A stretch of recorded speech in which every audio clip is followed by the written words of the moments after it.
We can all probably remember significant life events, such as riding a two-wheel bicycle without training wheels, graduating from high school or college, or maybe even getting our driver's license, and a new car to us, but not really new because it didn't have air conditioning or automatic windows. Well, the 81st General Convention of the Episcopal Church, held in Louisville, Kentucky, was a significant life event for me that I will never forget. The General Convention acts through the adoption of resolutions, and a resolution becomes an act of convention only after both houses, the House of Deputies and the House of Bishops, adopts the same form at the same General Convention. You probably know that Louisville, Kentucky is the home of the 150th Kentucky Derby and the Louisville Slugger Baseball Museum, as well as many, many, many, many bourbon distilleries. Well, even though I walked more than 113,000 steps, according to my Fitbit, during convention, it wasn't to visit Churchill Downs or the Louisville Slugger Museum or the Whiskey Row to drink bourbon. I was there with other deputies of the Episcopal Church to participate in the legislative process as an expression of the Church's belief that under God, the Church is ordered and governed by its people, laity, deacons, priests, and bishops, without immunity of God's law. The convention theme was Together with Love, and each Episcopal Church, from the Navajo land to the Convocation of Europe churches in Europe, Liberia, Cuba, Puerto Rico, and I recall last Sunday in our prayers of the people, we prayed for the Episcopal Church in Sudan. Well, Sudan had deputies there at this convention as well. We were also told at convention that several deputies could not make it to convention because of visa issues. Also present were members of the official youth present who had seat and voice of the House of Deputies. And they are current high school age students from 16 to 19 in grades 9 through 12. And I'm reminded at St. Luke's of our youth group that we have here, and in the past, our youth group. Right now, Carrie is our junior warden, and she started off, as one of our youth group members. But I was really impressed with the youth that were at the convention. There was about 20 of them that were there, and they were very articulate, very engaging in their conversation, to such that when the budget for the next 3 years of the Episcopal Church was discussed, one of them said, "Point of order!" And the chair recognized the youth, and the youth came to the microphone and asked, "On line 635 of the budget, it says $45,000, but there's nothing there. What's that money for?" And the chair called on the chair of the budget committee, and he looked at it and scratched his head and said, "Well, I guess we have another $45,000 available in the budget." But it was the youth that found this, and I tell you, I was really impressed. The main venue for the convention was the Louisville Convention Center, and deputies were housed in 6 different hotels, all within a mile of the convention center. And each deputy received a convention ID. In Kansas, of course, we are the sunflower state, so ours was decorated with sunflowers, and we got more comments about, "Where'd you get that?" They really liked it. So this was our ID. We also received iPads, and each iPad contained the canons of the Episcopal Church, because during the convention there was legislation to make changes to the canon. So we actually had the original, or the current canons of the Episcopal Church. And all legislative resolutions were also on our iPad. The church services, we had either morning prayer or Eucharistic service every morning before we started convention was also on the iPad, as well as the music. Also, our iPads were used as our voting machine. That's the voting in the House of Deputies. The bishops still had to use paper and pencil when they elected the new presiding bishop. So maybe one day they'll get an iPad where they could also vote using electronics. So each of us, our iPads were unique to us, and on the back of our ID, there's a voting ID, and so when we logged into the iPad, we had to push the button for votes, and then we had to put in our voting ID, and it was really something. Now, some individuals had some difficulty with the iPad, even though we did have some training on how to use it. And then they had stations throughout the convention where if anybody had trouble that they could go to the particular station. Security at the convention was very restricted. Even on our floor, the House of Deputies, we had one entrance, and then you go through the entrance, then they had two volunteers that were checking our IDs that make sure it said deputy. We also had alternates that were there. The Diocese of Kansas had two alternates, one clergy and one lay, but they also made sure that you could get on the floor if you were a deputy. If you were an alternate, you had to sit in the alternate gallery, and then they also had a place for visitors to sit.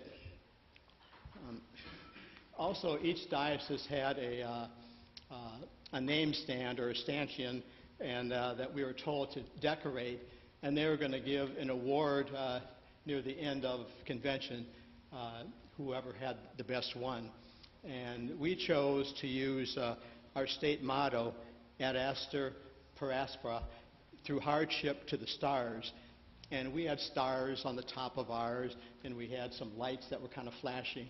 So when people walked into the convention room, you could see our stars and lights flashing. It was really kind of neat.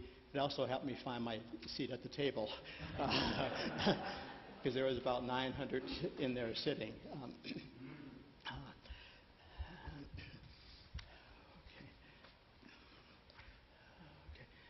Safety, diversity, and inclusion were the underlying themes. And there was an interpreter that was signing right to the left of the podium, and then the caption which showed up on the bottom of each screen. They had huge screens, probably half the size of the front of the church, on each side of the convention floor.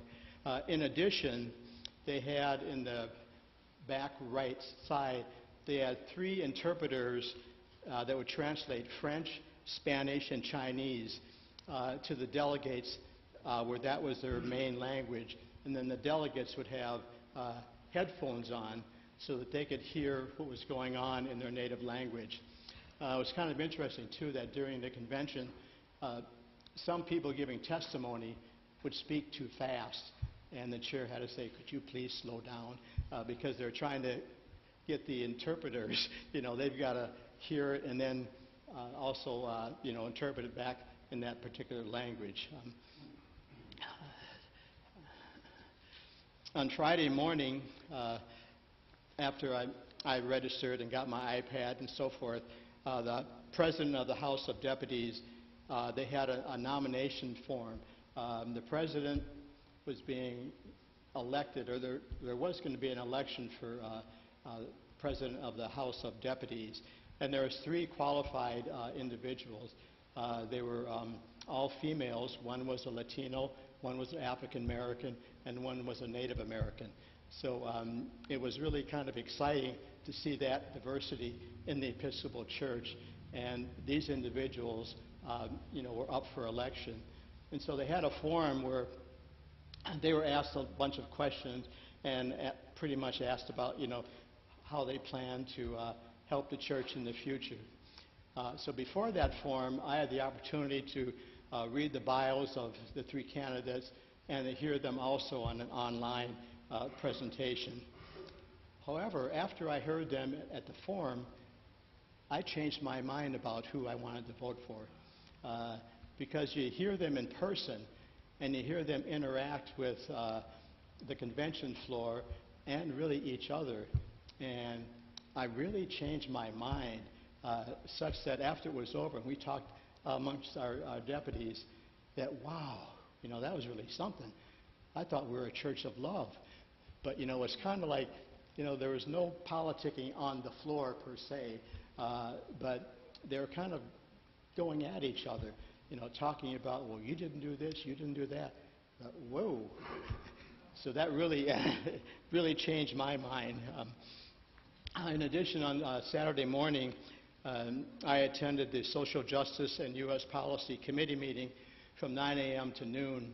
And I had been following this, I think last time when I talked to you about the General Convention, I've been following this committee for about 6 months on Zoom. Every month we had like a 2 to 2.5 hour Zoom meeting. And it was great to be there. That was the first time that particular committee met in person. They've been working on these resolutions for the last almost 2 years. And so I got to see them in person, the ones that I saw on Zoom. And it was wonderful because I also got to chat with several of them. We did get one 10-minute break. And one gentleman was really strong about social justice and gun violence. And there was a resolution that they were working on that the committee was about 22 people, and they also had 4 bishops on the committee. And they had to agree with what was going to be in the resolution, because any resolution that comes before the House has to be approved by the bishops and the deputies in the House of Deputies. So this particular item, there was a lot of back and forth on it. And the gentleman that I ended up having lunch with that day, he wanted to add bump stops to the resolution, because the Supreme Court had recently said that, well, they're not going to deal with banning bump stops. So he was very, very adamant about that. But then it went forward without that. And then when it got on the floor, it's really interesting, because when the resolutions come to the floor, the way it's set up, that anyone that has any comments about them can speak. And so he spoke, and he spoke rather forcefully, and he had an amendment to that resolution, which was passed by the House the day that particular amendment came to the floor.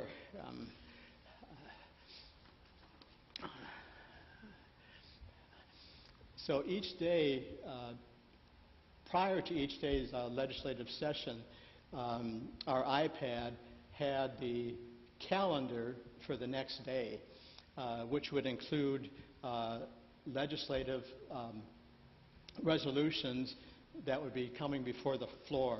So we had an opportunity to go and look at those, and it had them by title, and then you click on View, and then it would have the actual text for that. So the first day we had 53 resolutions on the consent calendar and 18 resolutions on the regular legislative calendar. So what the consent calendar is these 53 resolutions are kind of voted on all at once. So you still have to look at all of them, but there's like one vote. If you vote, yes, I agree with them, then you're agreeing with all 53. However, before the vote occurs, there's an opportunity for anyone from the deputation to make comments. And this was really helpful, too, because even though most of them, people were for them, there were some that people were against, and they spoke against them. So on our iPad, there was a little button that you could push if you wanted to make a comment on any of the resolutions. And you push the button, and then you put whether you want to ask a question, whether you're for it, whether you're against it. And there were several people that were against some of the resolutions. So we didn't really vote on those 53 all at once. Okay, all in favor, say aye, boom, it's done. It took about almost an hour, to get through all those resolutions. And that's important because, once these are passed, that becomes like the law of the church. So it's, and the church has to follow those. So that worked really well to listen to people talk about their concerns. In most cases, they ended up either going ahead and passing them or making an amendment. If they made an amendment, then it came back the next day on the legislative calendar because then they had to go back and write it. They had to be approved by the committee to make sure that it wasn't in violation of any church canon. So any of the resolutions had to ensure that they followed church canon as well as the legislative procedures. One day, I guess it was Sunday, the Episcopal Church women, they were in town too. They had their 150th triennial convention anniversary party Sunday night from 7 to 9. So they had cupcakes and all for people at one of the hotels. I didn't go because I was too tired from spending, a couple of days in legislative meetings. Day two, Monday, started with morning prayer, and we had a joint session with the bishops and the House of Deputies. Now, in the convention center, the House of Deputies were in one huge room, and the bishops were down the hall, around the corner in another room. And the bishop, I think there was about 200 or so bishops there. And the bishops there were either current bishops or retired bishops. So a retired bishop has voice and vote at General Convention. So our former bishop here in Kansas, he was there. I can't even think of his name. I'll think of it in a minute. I lost his name. Well, anyhow, he was there, and I saw him and his wife and spoke with them as well. But so the joint session that we had on Monday, Presiding Bishop Curry is the one that leads a joint session because he is the presiding bishop of the Episcopal Church. And so whenever there's a joint session, it's the presiding bishop that leads the session, not the president of the House of Deputies. So the presiding bishop, he led that joint session, and that was to discuss the 3-year budget. So we discussed the 3-year budget, and as I mentioned, there were some comments about line 463. And then we also had 25 resolutions on the consent calendar and 6 other resolutions on the legislative calendar. Then from 6 o'clock till 11 o'clock, the Diocese of Kansas had what they call Kentucky Night, and they had food trucks, which were about 3/4 of a mile away from where our hotel was, and our deputation went. I think there was 5 or 6 of us that went together, and it was hot, and so we walked to the food trucks, and when we got to the food trucks, there were lines. It's like Worlds of Fun trying to get a ticket or something. There were long lines, but it was well worth it. It was, I think, for $12. I think that was the cheapest meal that I had while I was there at the convention, and it was really good food too. The same thing, another thing that they had for the Kentucky Night was Episcopal Disco at the cathedral. And they had that at the cathedral, and they also had Compline at the cathedral, so that kind of went to like 11 o'clock at night. And I guess this Episcopal Disco, I didn't go, but you wear microphones or something, and only you can hear the music, and you dance to the music that you're listening to. And people that went said it was really a lot of fun. And they kind of needed a little break anyway after after going through a full day of resolution discussions. So Tuesday, we elected the president of the House of Deputies, and Julia Ayala Harris was reelected, and she got 68% of the vote. And the other two, one got 31% and one got 1%. And Julia was my first pick anyway, after listening to all of them together. And plus, she was president of the House of Deputies while Bishop Curry was sick. He was sick and hospitalized, and so he was kind of like out of commission for almost 3 months, really. And he was in serious health condition. So she, as being the president of the House of Deputies, had to really step up the game and kind of make sure that still everything got done. And she did a fabulous job, very compassionate, very smart woman that really took care of things. The budget that we looked at included $143 million, and there was one resolution that wanted to reduce the diocesan asking. Right now, each diocese in the Episcopal Church pays 15% apportionment to the National Church, and there was a resolution to reduce that to 10%.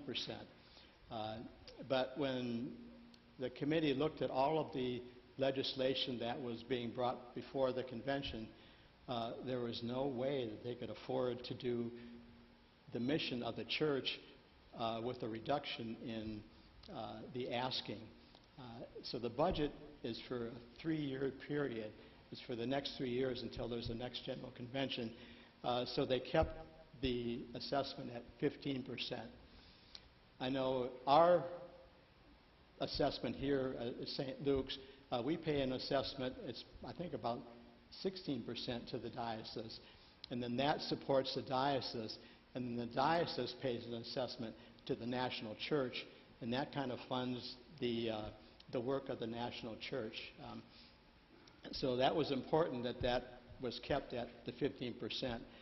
Even with that, we were told that of all the resolutions that would probably be passed, that they'd still be short of about 23 million dollars. So what's going to happen is right now they're probably looking at the Executive Council is looking at the budget for the next 3 years, and they'll be meeting in a month to kind of go over line by line and to try to figure out, what really is going to get done. And they're going to ask the committee chairs that submitted budgets to indicate the top 3 things that they really want done, and then see if those can get funded. So the session on Tuesday again was chaired by presiding Bishop Curry, and the nominating committee presented the names of the 5 candidates for presiding bishop. And they also introduced us to the nominating committee. And the nominating committee also had 2 youth on it, ages 16 through 21. And they also had 5 clergy, including a deacon from the House of Deputies and 5 lay people from the House of Deputies. It turned out that I think one of the lay persons was in seminary, and by the time convention occurred, he was a deacon. So they had an extra deacon on the nominating committee. So the actual election of the presiding bishop, once the names were brought forward, the House of Bishops went to the cathedral, and they were locked in, really locked into the cathedral to vote for the presiding bishop. And we were just about going to break for lunch that day, and we got word from the House of Bishops that they had made a selection. Now, they didn't tell us who it was, and the process is that once they make the selection, that the House of Deputies has to confirm the selection, but then the nominating committee has to put together a resolution that says, da-da-da-da-da-da, this is who we want to be presiding bishop, and then the House of Deputies confirms that. So we were breaking for lunch when we heard that they had made their selection on the first ballot. And I think Bishop Curry, when he was elected 9 years ago, was also elected on the first ballot. So they got a majority of the bishops to vote for him.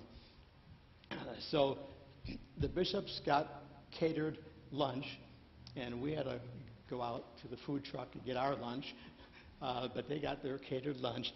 Then we came back after lunch, and we got the names, and the Reverend Sean Rowe from Bishop of Northwestern Pennsylvania and Western New York had the majority of the votes. He had like 89. The next person had 24. The next person had 19. The next person had 17. So he was definitely the winner of the election. And so once we found that out, and we got back, the resolution was brought before us. We all voted, and of course, everybody voted yes. Then they had to go to get the bishops. The bishops were still locked in, and they're about 5 blocks away. So it took a while for them to get back to the convention center. So then the bishops did finally come back and all, and we had the results on the big screen, and it was 100%, for Bishop Sean Rowe. And then there was, lots of cheering and all when he arrived. And one of the things that he mentioned was he talked about the people of the Episcopal Church are really resilient. But, we made it through COVID without Eucharist, but we learned how to Zoom. And even Presiding Bishop Curry talked about Zoom services. He said when he had to lead services, his wife had to hold his iPad phone in a corner while he was doing the service. And he said it went fairly well until a cat came in the room, and then he said some congregations, he said we learned that the camera has to be not at the ceiling, but it's got to be down. So we learned an awful lot in terms of electronics and keeping the church going. Presiding Bishop Rowe is a Gen X person, and that's kind of exciting too, because he brings a lot of new ideas.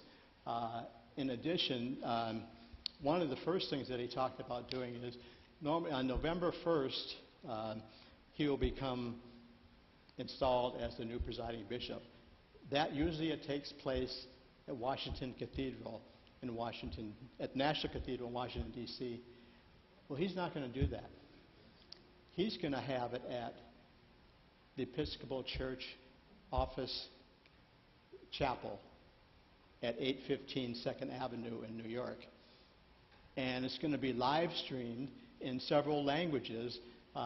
He said, we don't need to be spending all this money with all these people coming to Washington, D.C., to see me be installed. So it's going to be live streamed with several languages.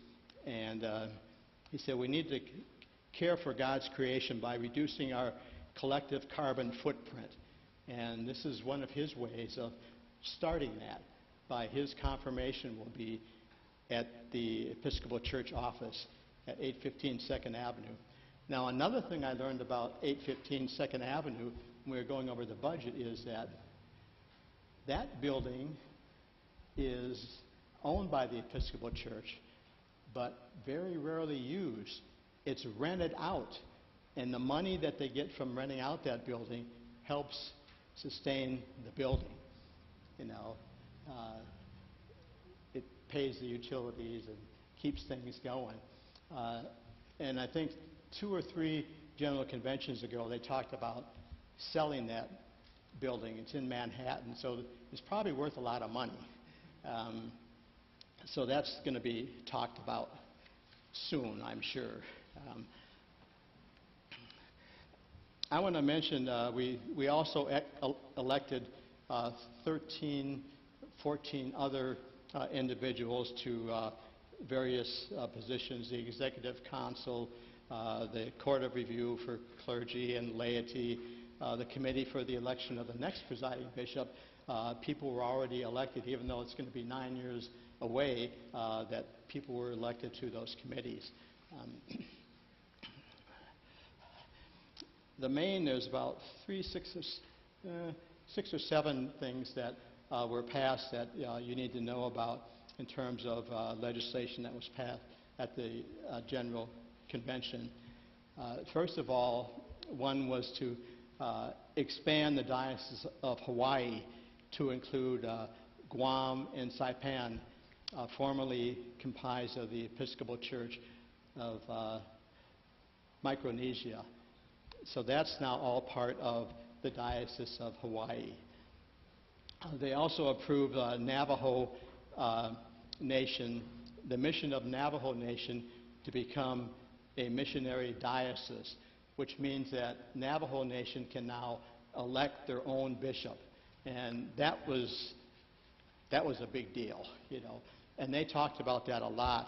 And folks from Navajo land, matter of fact, our service on, I think it was Thursday morning, they had a minister from Navajo land that led the service at the beginning, and he said this prayer that they use, and they had the entire congregation stand up, and we faced the east, and then he read this prayer. And then we faced the south, and he read this prayer. And then we faced the west, and he read this prayer. And then we faced the north, and he read this prayer. So he's reading this in Navajo. Of course, it's interpreted on the screen. But it was beautiful. And that whole service was a combination of several different languages. And we also had Spanish and English as well. Also, the Diocese of Eastern and Western Michigan have now been combined, and they are now the Diocese of the Great Lakes. So they combined 2 dioceses to the Diocese of the Great Lakes. And in Wisconsin, the Diocese of Eau Claire, Fond du Lac, and Milwaukee are now the Episcopal Diocese of Wisconsin. Now, the church, we use a book called The Church Calendar of Lesser Feast and Fast. And the convention removed William Porcher DeBose from the church calendar and Lesser Feast and Fast because he was a noted theologian, but he also exposed to white supremacy. So he was removed from the church calendar of Lesser Feast and Fast. They also adopted a expanded version of the Common Lectionary Daily Readings prepared by the Ecumenical Consolation of Common Text. And the bishops also authorized 2 alternative versions of Prayer C in the Holy Eucharist, Rite 2, that congregations could use with the approval of their diocesan ecclesiastical authority. And I think you might remember Prayer C, Father Johnny probably remembers this, you know, was the one about interstellar spaces and all of that jazz. So that's been revised, and that's going to be able to be used. They also provided for a variety of alternative reading in parts of Good Friday liturgy. Again, that these are something that we'll be able to use. 2 other changes reflect the church canons regarding the marriage of same-sex couples. And there was a lot of discussion about this, and there were individuals, deputies at the convention that were saying that this has been a long time coming. So now it authorized the trial use of additional marriage rites in addition to the one included in the Book of Common Prayer. So the Revised Catechism will state that marriage is between two people rather than a man and a woman, to bring the Catechism in conformity with the church canons. And this will take place under the provision of trial use. So that'll be something that will be starting soon. So again, it'll be marriage is the union of two people as opposed to man and a woman. They also authorized the commemoration of Harriet Tubman to the church calendar. And they had 3 commemorations of the church calendar consecrating Bishop Barbara Harris, the first woman bishop in the Anglican community. And there's also a trial use of a 5 calendar commemoration to the ordination of the Philadelphia 11. And these were the first women ordained in the Episcopal Church. So being present at the Episcopal Church convention was just unbelievable to see so many of the Episcopal Church leaders from all over the world in one place, and to hear them talk about, the issues that they are having in their communities. And many of them are no different than our needs that we're having here at St. Luke's. And they talk about church growth and getting people to come to church. And they talk about, music. The services that we had there, the music was just unbelievable. They had saxophone players, they had drums, clarinets, kind of a jazzy Eucharistic service that really, and in different languages too, it just kind of made your heart skip a beat. But it was just wonderful, and you could feel the Holy Spirit moving through this music, and it kind of resonated throughout the convention. One of the things that did happen more than once at convention was that during resolution testimony, there were individuals that were either really for something or really against something, and they let it be known. And some of them, one lady was speaking, and you could hardly see her. She was like this over there. And then she said to the congregation, well, I'm in a wheelchair, so this is why, you can't see me on the big screen. But she spoke her piece. And whenever there was a situation where somebody got really emotional, somebody would say, point of order, and they'd ask the chair, can we pray? Can we pray before we vote or after we vote? And they did. And the chaplain, they had 2 chaplains, and they were really wonderful. It's kind of quiet your heart, and one would get us singing a little song, and it just, it calmed everybody down, when there was an issue that, like the war in Gaza and talking about apartheid. There were a lot of people that had strong feelings about that, but the chaplains really got everybody back on target. So we maybe cannot direct the wind, but we can certainly adjust the sails. With God's help, the deputies at General Convention adjusted the sails so that we can move forward in love in the Episcopal Church. Thank you.